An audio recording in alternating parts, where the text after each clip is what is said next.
Today, we're diving into what our source material argues is literally the most massive, untapped opportunity in decentralized financial infrastructure. So look, if you're a venture capital investor, an engineer, or a builder, you're really going to want to pay close attention to this. We're looking at a pitch for the future of ethical fintech that absolutely challenges the status quo. It's a major paradigm shift, and honestly, you really do not want to miss it. Section 1. The wrong question.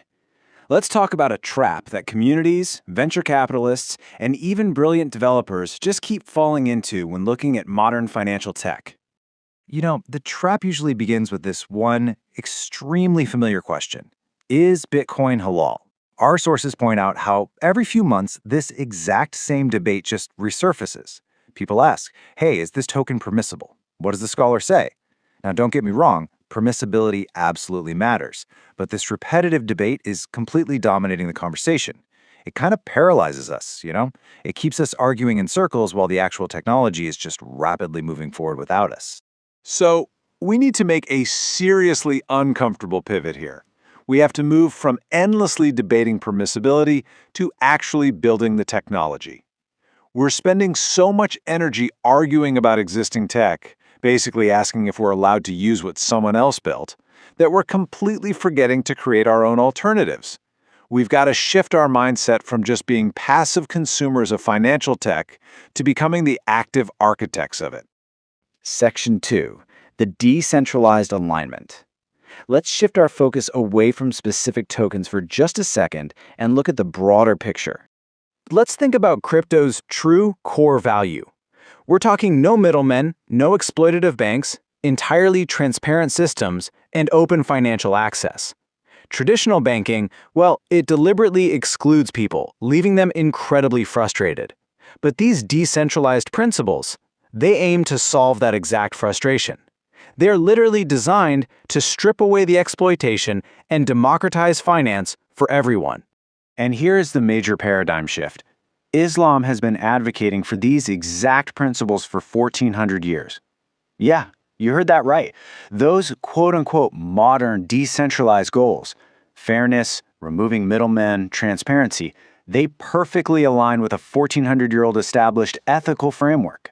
This isn't just some brand new Web3 concept. It is a very old, deeply stable economic philosophy. Section 3. Defining ethical infrastructure. Let's demystify this historical framework for the investors and developers tuning in today. First up, let's start with Riba. Our source defines the rejection of Riba as basically the rejection of exploitative banks and unfair exchange. Honestly, think of it as the original anti-predatory banking stance. By building systems without Riba, engineers are guaranteeing fair exchange in every single transaction. It inherently protects the user from those compounding debt traps that make conventional banking so incredibly frustrating. Next up is Mudaraba, which is all about partnerships built on mutual benefit and shared risk. For a simple analogy, think of Mudaraba as the ultimate original venture capital model. Instead of one party taking on all the debt and the other just extracting guaranteed interest, both parties actually share the risk and the reward. Imagine engineering that shared risk model directly into decentralized smart contracts. It creates so much better, more equitable global financial outcomes instead of just one-sided debt. And then we have Waqf, building community wealth. Think of it kind of like a community endowment, or actually, in modern terms, think of it as a DAO, a decentralized autonomous organization designed purely for long-term communal benefit. The crazy part?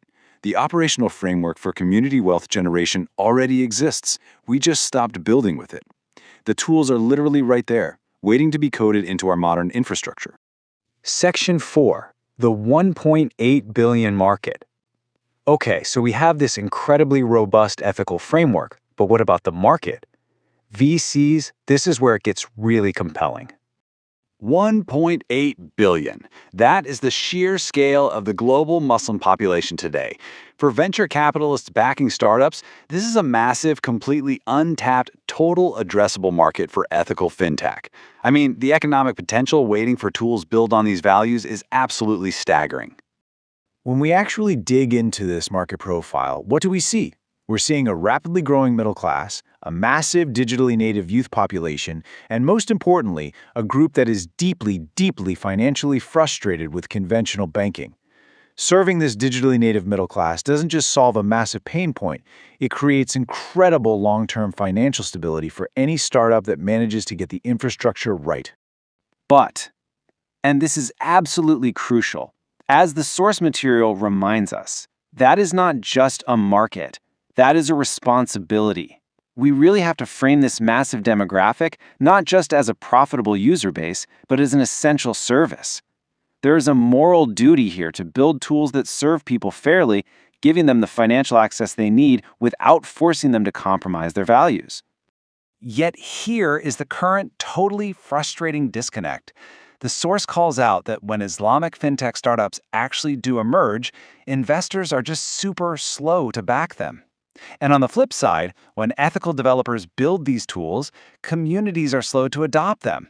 We've become so focused on what we cannot do, stuck in those endless debates about permissibility, that we're completely failing to fund and adopt the ethical tools when they actually hit the market. Section 5, Building the Better Table. All right, this is an urgent call to action for every engineer, economist, and VC backer tuning in today. Because here is what the world actually needs right now. We need Muslim engineers building ethical payment systems. We need economists designing interest-free financial infrastructure. We need entrepreneurs creating what 1.8 billion people actually need. We definitely do not need another crypto debate. We need builders creating transparent, fair, and interest-free realities. Which brings us to a core message from the source. And honestly, this hits the nail on the head. Stop only asking if the table is halal, start building a better one. It just perfectly encapsulates the need for action and innovation. It's time to prioritize actual engineering and ethical infrastructure over endless argument. So I'm going to leave you with this one question to chew on. Who's ready to back and build the ethical financial infrastructure of the future? To the venture capitalists and developers watching right now, it is time to drop the biases, amplify the startups doing the hard work, and fund the alternative. The ethical blueprint is 1,400 years old, but the technology to scale it, it's sitting right here, today. So, are you ready to build it? Thanks so much for joining me, and keep learning.